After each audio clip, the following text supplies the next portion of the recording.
Hey guys, it's Jack Swan.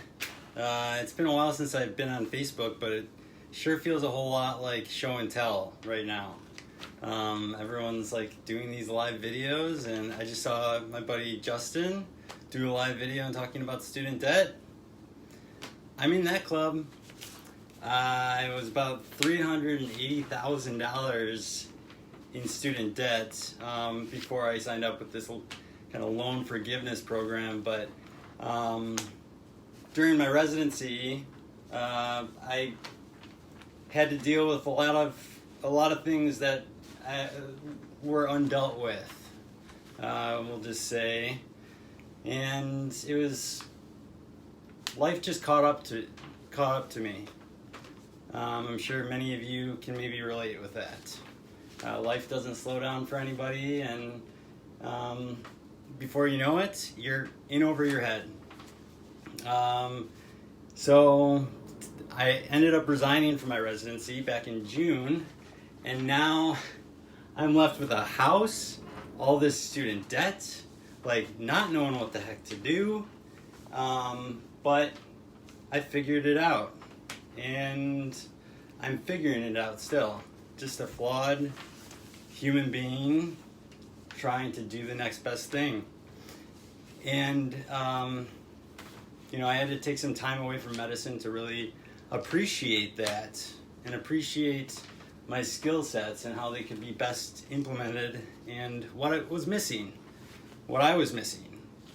And so I had a house. I had no source of income. I had a mortgage to pay, utilities. Justin was just going through all these. And the average spending for the houses that you saw were like $2,000 bucks, I think you said. Mine's a little bit more than that. Utilities about $200. My mortgage is about $1,097 a month. Now I'm like really tight on spending. I do weekly budgets just to make sure that I'm not overspending and that I can actually afford, everything that I need to live. And I'm applying for like government benefit programs because that's where I'm at. I'm a doctor, and better than an 8th grade reading level, like I kind of referenced in the video that I made last night. But it's still tough to like get through these, figuring out what benefits are for who and what you actually are approved for and how you can use our tax dollars. That I've been a tax-paying citizen my whole life. I haven't missed any tax due dates, and yet still it's kind of difficult to figure out, and I didn't get approved for anything. And then on top of that, with the student loans and some credit card debt from just bad spending patterns, like, see you later. Good luck getting anything. So, but I'm grateful for it because it drove me to figure things out on my own, the way that God intended for me to figure it out. So this Airbnb platform, I think, is awesome because it connects people with their communities again. We're so tied up in, I know we're using Facebook, but we're tied up in these social platforms, Facebook, Instagram, Twitter. We're glued to our phones. We're constantly focused on what's here on earth, and less focused on what's above and what we're purposing in our lives. So, out of depression, I kind of formed a therapy model, which I reference in my YouTube video that I posted about an hour ago. It's called a goal-directed cognitive behavioral therapy, and it's exactly that. It's nothing new, not reinventing anything, not claiming to, just a model that worked for me in really regaining a sense of control or a sense of understanding over what was going on around me and how I was going to deal not only with depression, but like deal with life again. And God had a really beautiful way of kind of showing me that and bringing me back to where I'm at. I mean, I'm standing in front of a Facebook audience. I don't know who do we got here? Joy Holmes. What's up, Joy? It's my Aunt Joy. Nice to have you. And yeah, this is me. This is my Airbnb. I'd love to kind of pan over to the cleanly state that it's in right now because I have guests coming. And I wanted to show you guys a couple of the life hacks and the Airbnb hacks that I've implemented here that have really paid off for my guests and my reviews. And now, I'm at a 5-star listing consistency level, and I'm getting regular bookings, and I'm making a lot more money than I was, when I was collecting rent, which is why I want to share this platform. I have no affiliation with Airbnb. I just see that we're losing a middle class. I mean, as a resident physician, just out of that, I am applied for licensure, and now I'm licensed as an independent physician, but I don't have a practice. I have a company, which I started back in April of this year, and now I've just been doing that full time. I just got a business partner, and I don't know how, but I got so amped up about what Airbnb, how it gets people to engage with their communities, which I think is one of the most important things that we're missing in society. We, like I said, glued to the phone and thinking that we're all connected with each other, but we're not. We're just isolating. We're sitting. We went from an active lifestyle to now we're sitting at our desks looking at a computer screen. And our kids are doing the same thing. And meanwhile, not really prioritizing education systems, healthcare systems that work, not dictated by a third-party insurance company telling you what medication you're safely allowed to prescribe to your patients, especially when that's, unsafe narcotic medications that aren't as safe as longer acting medications and even the ones that are considered safe, they really, how do you define that? How are we going to define that something that could shut off your respiratory drive completely is safe to send someone home with? I don't know. I'm just me, but my brother, Swan, who a lot of you know, passed away from a methadone intoxication. And that was devastating. But I kept my head down in the books. I did as I was told. I just went soaring into residency. And I was getting, a lot of attaboys. And I was like, I'm not okay. I'm not okay. And then when I stepped into that brokenness and started to really grow more self-accepting of where I stood, who I was, and that God was still able to meet me there and love me as I was and teach me that everybody can be who they are. If we recognize that there's someone who's struggling or someone in need, then let's help them out.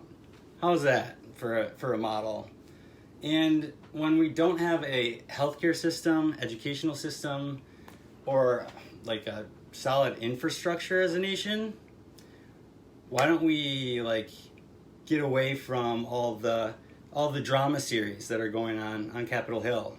and which senator is having what affair with what, with who today. And so over the last week, I have gone into 3 homes so far to try and what we're calling retrofit your home and see if it's a good fit with your lifestyle and with your the way that you do life. If Airbnb would be a good fit for you and your family, because it not only helps pay my mortgage, but it gives me extra spending on top of that. So paying for my utilities, my cable, or not cable, I don't give my guests cable, my internet. I just read all the time, really. But reading is the best. It's the best policy. I want to go over some life hacks. The course that I'm coming out with is really how to set up an Airbnb listing. If you want kind of a walkthrough on how to get your listing from just start to finish 5-star, you can do the zigzag thing like I did, or you can just kind of go straight there. And there's a formula to it, there's tricks to it. It's just an approach and some guidance, and it's simple. So your guests, believe it or not, they're going to want to feel like you want to take care of them. So you want to be the best host for them. Depression's not going to do it. And our addiction-ridden lifestyles with Facebook and like apps and all this stuff, that's not gonna fill us up much. A better approach, or one, which is new science, breaking news, is kind of the mind, body, and spirit model that we were taught in medical school, or physicians who are on. I'm not sure who's all watching. I can't see the smallness on my screen. But implementing a mind, body, and spiritual strategies into your everyday life, I've found for me that works best. I've also learned that something works better for some people than it does for others. It's not that complicated. We all feel like we're so unique. We share similarities, but there are differences. And what works for one person might not work for the other person. So let's just recognize what they are good at, encourage them in what they're good at, and then come alongside, lend a hand where maybe they need it. I did. I needed it. I had a lot of people trying to help. But some of them were doing it in a way that really wouldn't resonate with me. And some were doing it for their own selfish motives. And some of them were doing it because they needed to feel like they were in control. And the best way for me was when I just let go and kind of let God do his thing in my life and just gave it up to him. And was like, you know what, God? I'm going to go to bat for you every day. You go to bat for me. Let's see what we can do. And that was it. That's still what I'm going to do, because it works for me. God's my homie. I don't know what your relationship is with God, or what spiritual practice you have, if it's a connection with nature, if it's yoga. I think yoga is an awesome exercise routine modifier. I stick to usually running and lifting, with what meager strength I have left from college tennis. But I've been doing that more consistently, and I've been noticing higher energy. I feel more uplifted through my day, more purposeful. I referenced this mind, body, and spirit board that I created. This goes back to my childhood, when my mom incentivized me to get a dog. She said, you can get a dog as long as you finish these chores throughout the week. It was just like from here to here. Like mine cuts off here, hers went all the way down. But I did, and then I got a dog because, God loves me. And you too. So I got my mind, body, spirit here, and then I rank them at the start of the week and set a daily goal, so a goal that I'm going to adhere to every single day, or at least try to. So my body was number 3 because I really needed to up it on nutrition. I started like sniffling, a little bit of coughing, and I'm like, okay, I'm coming down with something. I feel weak. I feel like I don't have a lot of energy. I need to get back to the gym. We've all been there. Then my mental practice was number 2. My spirit's number 1, and I think that that's my strongest of the 3. But when they're all balanced and kind of like unison, that's when lifestyle becomes like your health. It really, it's huge. I don't know if any of you subscribe or follow on podcasts much. I love them. I love audiobooks just because I can listen to them while I'm driving or listen to them while I'm working out, and I'm learning something. And I'm a big old nerd. I mean, underneath these like charming good looks, and just kidding, but not really, but like total narcissist, just like looking at himself in the selfie thing is how I see it. And that's one of my weaknesses. Humility and the meek shall inherit the earth. So that's something that I'm working on, actually. And life's been pretty good at humbling me, let me tell you. But that doesn't mean that I'm not still out to help people, because I know that helping people is what's going to get me to where I want to be, and is going to get you where you want to be. Because if there really is an omniscient, omnipotent God out there, what kind of a model for humanity do you think that he would have created? Do you think he would have created like a taking, selfish model, or more like a giving, teach, learn, give, receive? And that creates the circle that would actually be sustainable. Just like the human body, all the organs interact together, and if one system is off balance, then the body's a little bit, off kilter too. Makes sense. Not too difficult. You didn't need 4 years of medical school to learn that. Just a dude in his kitchen. Who'd have thunk it? So my body practice was getting to the gym every day. I've missed one day. I went today. I still got Friday, and I got to put my stickers up. But why this is a good thing is because we're so used to just temporary action means temporary reward, or we're expectant of a reward immediately in America. It's our culture. I mean, why wouldn't we get something right away? We're sitting in a Starbucks line for 2 minutes. What the hell? I want my chai tea. Extra whip. Whatever the heck people are drinking. I got coffee here. I just do French press. This guy, it's cheap, it's affordable. Water is real affordable still. Thank God. Life sustaining, I tell you. And that is, that's the basis of my diet. But I've improved my diet. I have veggies in the fridge. I can assure you.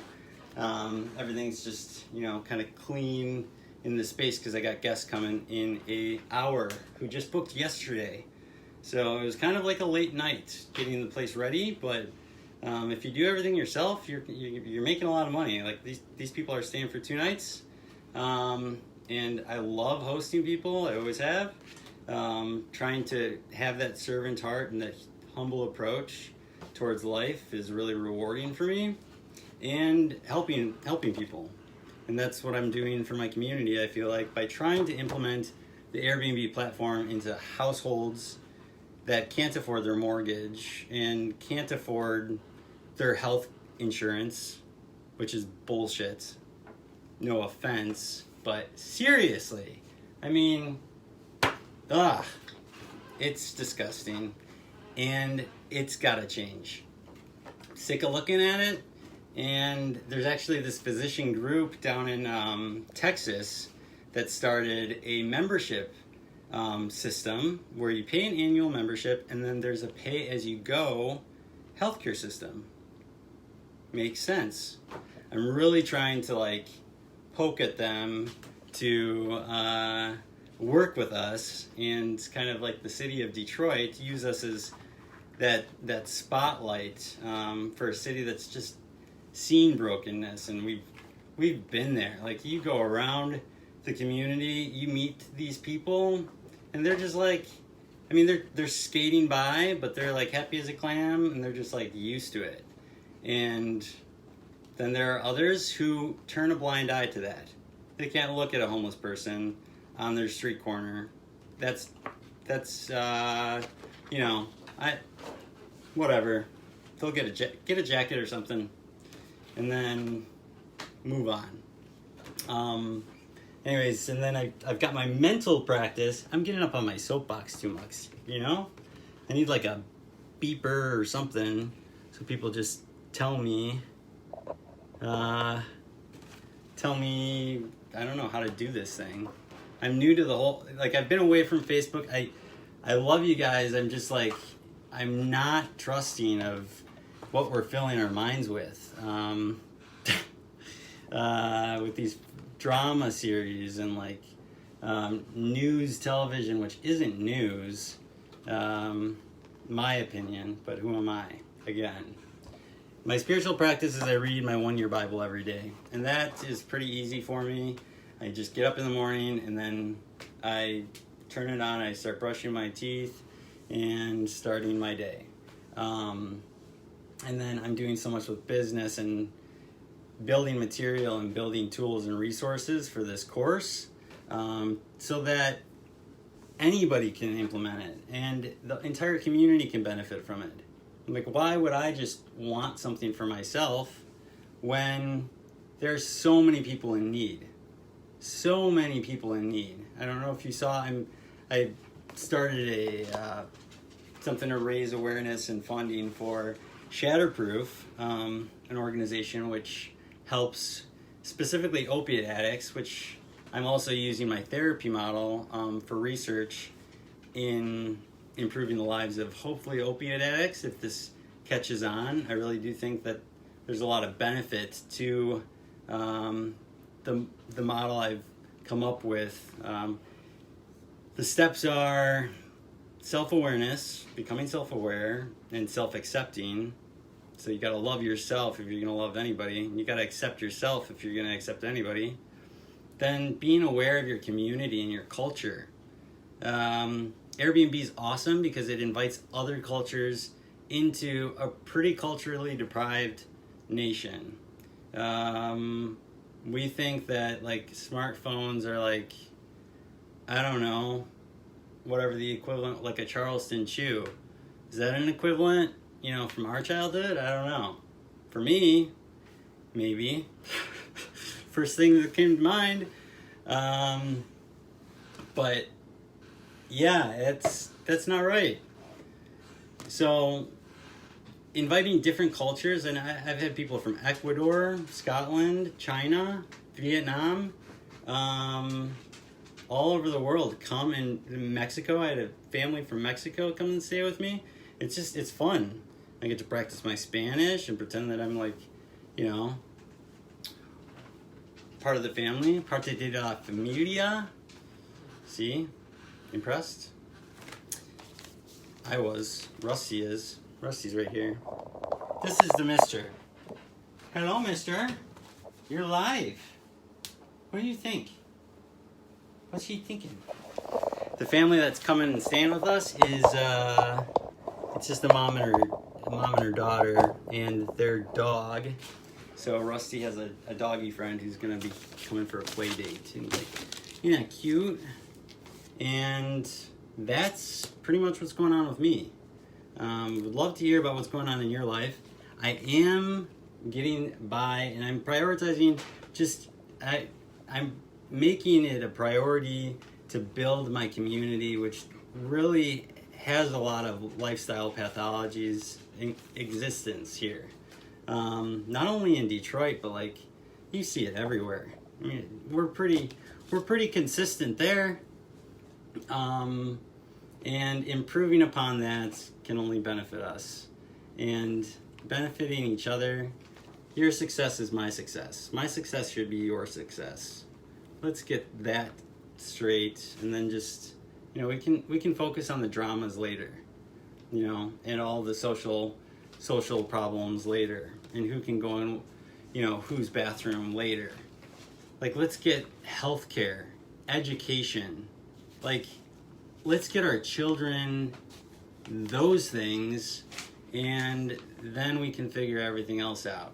But other people are moved to make different change. I just don't think that, focusing on a person's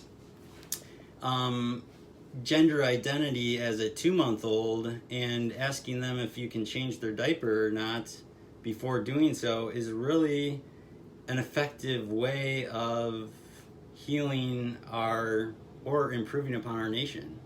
Like, what are we trying to gain from that? I don't know. One more hack, and then I'm done, I swear. Hopefully you guys are enjoying my goofiness and just like soapboxing, because that's a standard approach. So this, I just took cost-effective strategy, some duct tape that has a metallic finish, and I put that on my cabinetry so it matches the knobs that I've got on there. And then I wrote down what's in the drawers, and turns out I label a lot of drawers that have cleaning products. So making your guest your employee is a really, really smart thing to do, and it's benefited me greatly in not having to clean up as much. Because I clean, I do laundry, I wipe asses. Interested? Just kidding. Rusty, that wasn't funny. That wasn't funny, was it? Flowers are also great.